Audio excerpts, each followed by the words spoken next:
Hey, I'm Kev, Mr. Cole. Welcome back to MotoGP 17 and the manager career has last time out in America. We had a dream result for MacDonald and Elusive. And look at the garage. We've only got 1 week remaining on that engine upgrade. So it's going to come in time for Mugello, which is the 6th round of the season. But before then, we're heading to the Circuito de Jerez for the 4th round of the season. Yes, here we are around a rider's favourite circuit. They do love this track, as it is very technical, very challenging as well. And for this race, you saw in America where I shortened first gear. I've also shortened second gear. Also shortened the gears overall as well, so we don't have many long straights around here. As let's talk you around the lap of this place, which was not a favourite last season. Again, hard opponents. So I think it was the last race where I did harder opponents as well. But again, we just fell to the back and then everyone sped up and our bike wasn't just, was not good around here. Sorry for doing much better this time around. So remember, I went down to second gear for this corner. Keep it in third gear maybe. To go down this back straight, this is where our gearing's going to hurt us. Look at that. The German just breezing by us. To outbrake herself by a country mile as well. That's not good. But then we're going flat out through the next left-hander. Oh, is he going to get in the way? He is. No, we had to lift hugely. Get out of our way. We're qualifying here. And see, we've got the traction out the corners at least. So you dive down the inside. We're trying to overtake on our freaking qualifying that. Ran wide there as well. Well, we've been majorly compromised as that. It's not going to cost us a lot, maybe like half a second. Oh, we had to lift with a right-hander. Let's see if we can get some slipstream back of him as he approached the line. Trying to match that 51.1 from McPhee, or 51.5. Oh, look at that, 50.8. That could be very good. Let's see. As we go to session information, we skip to the race, and it's pole! Are you kidding? So I got the gearing right, just about. Does he take bowl by half a second? Haven't even had an upgrade yet. Ahead of Mir, Martin, Kennett. Upsetting the home favourites is blue still, light blue still for this season. The first pole for Elusive and for Dan MacDonald. That's Fanati's 5th. Bodego's 6th, who's won the last 2 rounds and leads the championship. DJ Antonio 7th, McPhee 8th, and Mugello, I believe that's how you say it, in 9th. Head of Otel, or Atel, in 10th. I can't believe that pole. 3 seconds faster than Kornfeld, who's in 18th. Our teammate is last by 5.5 seconds. That's a difference.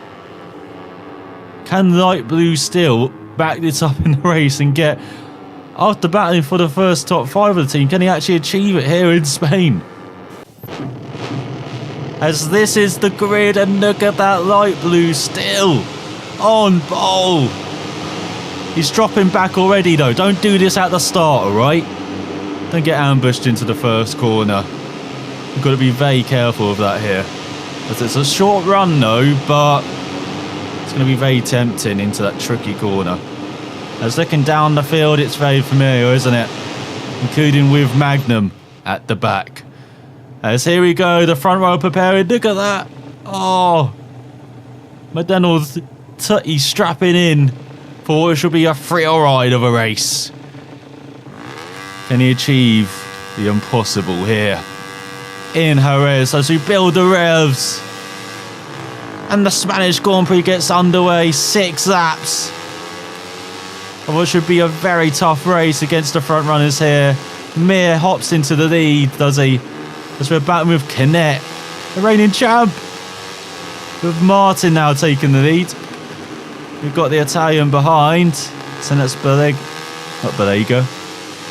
Berger. Let's say hold 4th. I will take this at the end of the race. It may not be a podium, but considering this bike's not going to do anything down the straights. As we run wide in the right-hander there. But sometimes you can do that into that corner. You take a bit of a rider line and then get on the power early and cut into the apex. Oh, here comes Fanati. Hello, old chum. As we get ambushed into the hairpin, the cul-de-sac corner. Got ambushed by Fanati and DJ Antonio. It's nicking down the inside there. Oh, that's not going to work. That's up heavily, and there goes Fanati round our outside. Got Antonelli behind as well. As I think is that Bastianini ahead of us? He is the teammate of Martin, isn't he? But it should be as we go back down the inside of Fanati there. Got DJ Antonio's teammate in front. What an Italian pair they are. As we go through the right-hander. We're gaining in this sector at the end of that. We dive into the final corner. Oh, we got on the power slightly early in the middle of that corner though. Force us to get on the power and then run wide over that curve to maintain the momentum as we go on to the second lap here. In 6th place. You can probably see me grinning behind this bike even though you can't see me. It's got the Italian doing the fast lap now, opening up to 4th. Oh, that's who he is. Okay, I knew it's someone's teammate. And now we're back right behind him. Oh, they're up way too much into the left-hander. I forget you don't have to brake for that one. It's the right-hander you have to brake for. MacDonald already starstruck on the second lap. As Martin overtakes him here for second. There's an all-Spaniard podium at the moment with Canet leading. As we've got the Italians battling in front. We've got Antonelli shaping down for a move down. Oh my god, we're being pushed wide. By Bullock as well. There is Bastianini. There's Antonelli. There's Fanati. And McPhee. Just going to look down the inside of the Italian and then get on the grass. So this setup worked brilliantly for qualifying for one lap when you're not being ambushed into a hairpin. And then having to take different lines into the other corners. As here comes McPhee down the inside trying to push us wide. The Scott's going to war again. Saw that a bit round Kota. But it's this final sector. It's through this right-hander where we can gain loads of time. Maybe sink a run into this final corner. So that's better on the power. Slightly later, not getting on that power at the middle of the apex. Just after, as you saw, when the bikes turned round. As Mir does the fastest up on this second lap. He's looking down the inside of Fanati. Is he? Look at that squeeze move. Up into 6th. Again, top 5. Not getting away. The top 3 is here. The Spaniard 3. Mir, Canet and Martin. That's better. Just let on the power slightly. Take it in 3rd gear as well to get traction out of the corner. Again, running slightly wide there. That's allowed Fanati down the inside. Oh, the Italian's getting bashful. Alright. You know what can happen with Fanati from his past, but so we're going to ease back from the Italian into the hairpin. For the first time, not getting ambushed into it. It's McPhee's battling for 9th with Antonelli. They're lifted slightly there as I got too much curb, I think. So I turned in very early. And they're not doing well here on this 3rd lap. This is the laps we want. Where we're kind of following someone so we can get the slipstream on the straights. And not losing too much time defending and looking behind us. Even though here comes Budaga. The Italian, not looking like he's going to make it 3 in a row. Oh, this is a run on Fenati. Round the outside. Oh, MacDonald. You beauty.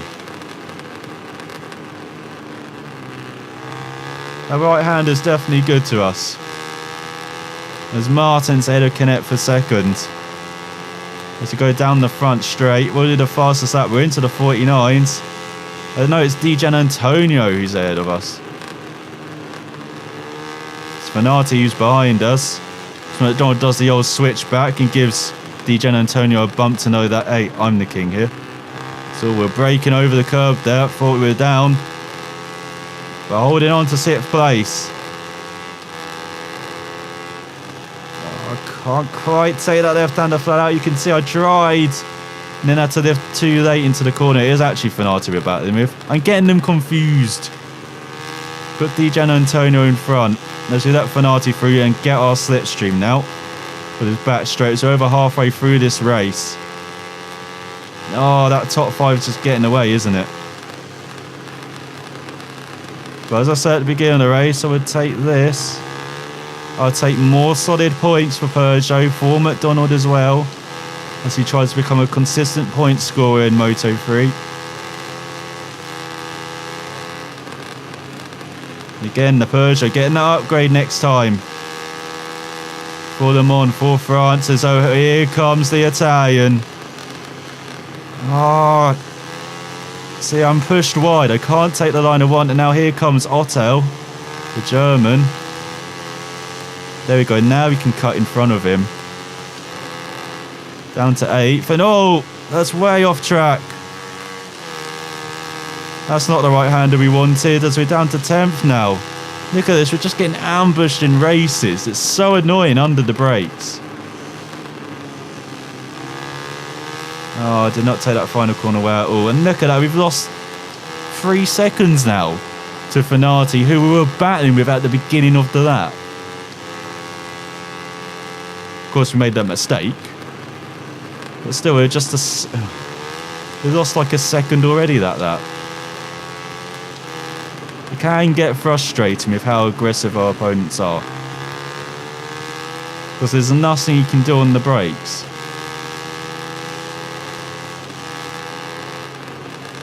Now we run wide in the left hand. They're just frustrated now. Here comes Antonelli. Here comes Bastianini. And there goes Bash MacDonald. Oh, it's actually De Niro, the Frenchman. And hello. We're renewing acquaintances here. Oh, here comes Bastianini now. And now I'm in a position where we, on pace-wise, we don't deserve to be down here. But so doesn't Bastianini down in 13th. What the hell for the Italian? So he ran wide, about to get on power early, and through that left-hander as well. So much more speed. What the hell? It's like they got glue on their tyres. Impossible grip, and now Suzuki's pushing us wide as we're dropping like a stone on these last couple of laps. We've now got Loy behind us. Oh, Loy alert. I forgot to do that. Let's fly out through the right-hander, up into 13th. We have got to at least get a top 10 from here, else this race is a failure. As here we go. Look at our lap times as well on the top right. Remember 2 laps ago we did a 49. We've just done a 51. We're 2 seconds slower. That is how much battling costs you. And that is the fine line between being at the front and where we are now in 13th. Sneaking down the inside of the Italian into that right-hander. We're desperate here on this final lap to make up positions. We've got Loy battling Suzuki behind. That's better through the left-hander. We've got Canet battling Martin for second. Mir at the front. Back where he deserves to be, the Spaniard. And the Leopard. As he got his teammate behind us. Not too close, hopefully, for a Loy dive bomb. Get the alert going. Get red alert going. Oh, he's not doing it. We've lived to tell the tale. Oh, so he got dive bombed by Nuruddin. He's out of the points. We're not all chuckling under the helmet here. As there we go, flat out through that left-hander. And then next left, hugging that apex like your favourite grandma. And into the double right now. And we're getting them power so early, but you can see so much more traction in us. That's maybe the next thing we've got to look at with this bike is the traction. Just maybe again speed up on this final lap of our opponents. So we go dive bomb down the inside of Bastianini. It's not going to work out though on the exit. On the power way too early. And that is a poor result. It's more points, but where we started, where we were halfway through this race. Terrible. Absolutely terrible. Still points though, but terrible. As Mir just wins from Martin. Look how close it is. 34,000th of a second. Canet third. Magneto in fourth. Totally said his name wrong again. DJ Antonio in fifth ahead of his teammate Fenati. Budiga in seventh. Disappointing result even though he did the fastest out of the race. McPhee 8th. German 9th. Antonelli 10th. Danilo in 11th. I mean, that's what I was trying to say up here. That's a good result for the Frenchman ahead of Bastianini, and there's MacDonald down in 13th. Despite doing a 49.5. Just 3.5 tenths of a second slower than the fastest out of the race. He's down in 13th. By a second and a half ahead of Nuruddin with Suzuki at the final point ever, Doy. Well done, Suzuki. You've Binder just missing out in 17th. Kornfeld in 21st. Top Mahindra goes to Italian teenager in 23rd. Teammate last. We're getting flashbacks to last season already with our teammate. But again, solid points scored this round, even though I'm very disappointed with the result. So it tightens up in the championship as the Italian just has a 5-point lead now from Canet, with Martin in third and Mir up to fourth. And less than a race in behind now after that very good result. Fenati in 6th, Anthony 7th, McPhee 8th, DJ Antonio in 9th. Jumping up to 9th with Bastianini down to 11th. MacDonald now looking a bit more solid in 12th for a 3-point lead ahead of Nuruddin. As Danilo's up to 14th after that good result ahead of Rodrigo, Loy and Ramirez. With Suzuki up to 18th, having scored his first point of the season. Now 19 riders have scored this season, with the Mahindra up to 28th, and our teammate still not last in 32nd. As in the constructors standings, it's to and fro every race. Honda now ahead of KTM by 3 points. Peugeot in third and Mahindra in last, of course. So it's another race where MacDonald hasn't crashed, but after that superb qualifying, to only get 13th. We achieved our race objective, we're getting credit. And our teammate, the less I said, the better about them, again. But still, I wanted at least the top 10. I want to be back from the top 5, but it just fell apart in the middle part of that race. Although MacDonald does improve all of his skills, braking, throttle management, cornering and body position, and the Italian improves everything apart from braking at Motor3 Affinity is now up to 80. As we lose credits once again, but look at our reputation now flying. As we do now have that part improved on our bike. Let's look at team management. Oh, it doesn't show us, does it?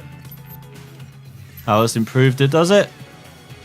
As that, there's now engine upgrade, second, 2 out of 5 now, should I say. What else can we improve? The frame, the suspension, the brakes. I feel I need to get one of those engineers though to help improve it. As you can see, max speed now 63%. As we look at engine again, get it up to 66 maybe. Improving the frame doesn't improve any of the statistics. Same for suspension or brakes. Oh no, brakes improves it to 63 there. Oh, and suspension improves the handling. That's what suspension frame does. Shall we improve the brakes? Let's do that. Let's get it in production. Got 5 routes remaining on that upgrade. As we also got an activity day now to end the episode. You can do a sponsor event to get some credits.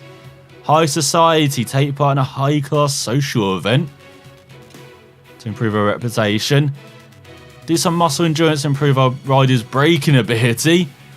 We could make it all about braking. Or prize competition, participate in a meeting with some fans who have won a competition organised by the sponsors. Increase in fixed credit race reward from your sponsors for the next race. Hello. Will the prize competition get us more than a sponsor event? That's all I'm weighing up here. It's got to, hasn't it? Let's go for the prize competition. As next time out, we'll be heading to France and the Le Mans circuit. Can Dan MacDonald keep the streak going, especially in qualifying? Well, can his teammate actually not finish last? Find out next time. Thanks for watching, and I will see you then.